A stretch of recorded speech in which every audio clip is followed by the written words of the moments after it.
10 years పాపకి coat కుట్టడం నేర్చుకుంటారా? 4 layers మీద లైనింగ్ వేసుకుని ఫుల్ షోల్డరు ఎంతొచ్చిందో అందులో సగం ఇక్కడ మార్కింగ్ చేసుకోవాలి. ఫుల్ షోల్డర్ 12.5 వస్తే 6.5 పెట్టి అదే 6.5ని సంక డౌన్కి గీసివేసి ఇక మధ్యలో సంక లోతును మాత్రం 1కి మార్కింగ్ చేసి రౌండ్ తిప్పేశాను. ఇక చెస్ట్ కొలత అయితే ఇక్కడ 7కి మార్కింగ్ చేశాను. ఇంచున్నర వరకు ఖర్చు తీసుకున్నాను. కోట్కి ఎక్కువ ఖర్చు అవసరం లేదు. ఇంచున్నరకి సరిపోద్ది.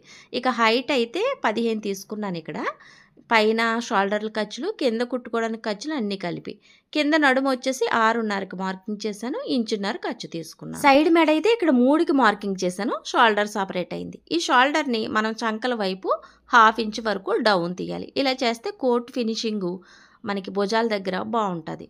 ఈ మెడ తీసుకునే ఏరియాలో మీరు ఎలాంటి డిజైన్లైనా పెట్టుకోవచ్చు. నేనైతే ఒక లైన్ గీసివేసి ఇక్కడ కట్ వర్క్ మోడల్ అయితే గీసివేస్తున్నాను. లేదా ఇలా ప్లెయిన్గా కూడా ఉంచుకున్నా కోట్ బాగుంటుంది నీట్గా. పిల్లలకి మల్టీ కలర్స్ ఉన్న ఫ్యాబ్రిక్ తీసుకుని పిల్లలకి ఒక్క కోట్ కనుక కుట్టుకుంటే అన్నిటి మీదకి సెట్ అవుతుంది. చక్కగా నీట్గా కూడా ఉంటుంది. ఫైనల్గా మార్కింగ్లన్నీ అయిపోయినాయి కదా, కట్ చేసేసి ఇక్కడ షోల్డర్ దగ్గర ఒక టక్స్ పెట్టుకుంటే అక్కడి నుంచి మనకి గుర్తుగా ఉంటుంది. ఇక బ్యాక్ తీసి పక్కన పెట్టి ఫ్రంట్ చంకలు ముడతలు రాకుండా 1/4 ఇంచ్ వరకు క్లాత్ ని కట్ చేసుకోవాలి. ఇలా డ్రా చేసుకుని కోటుకి ఎప్పుడు కూడా బ్యాక్ మెడ చిన్నగానే ఉంటది. ఇక్కడ 1.5కి మార్కింగ్ చేసి మనం ఏదైతే షోల్డర్ మార్కింగ్ చేసామో 3కి దానికి రౌండ్ షేప్ ఇచ్చేసుకుని కట్ చేసేసుకోవడమే. బ్యాక్ అండ్ ఫ్రంట్ లైనింగ్ మీద కట్ చేసుకున్నాం కదా, ఇప్పుడు అసలు ఫ్యాబ్రిక్ వేసుకుని నీట్ గా కట్ చేసేసుకోవడమే.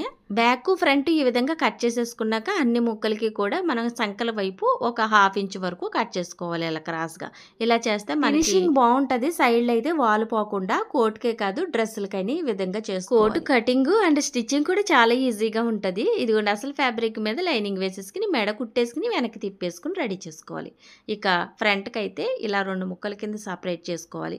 ఇక్కడ మనం కట్ వర్క్ మోడల్ ఇచ్చాం కదా, ఇటువైపున వేసుకుని చక్కగా కట్ వర్క్ కుట్టేసుకుని కట్ చేసుకుని వెనక్కి తిప్పేసుకుంటే రెడీ. కోట్ ఇలా ప్లెయిన్ గాను ఉంచుకోవచ్చు, హ్యాండ్స్ లేకుండా, లేదా హ్యాండ్స్ కూడా పెట్టుకోవచ్చు కావాలంటే. వీడియోకి ఒక లైక్ చేయండి. బాయ్.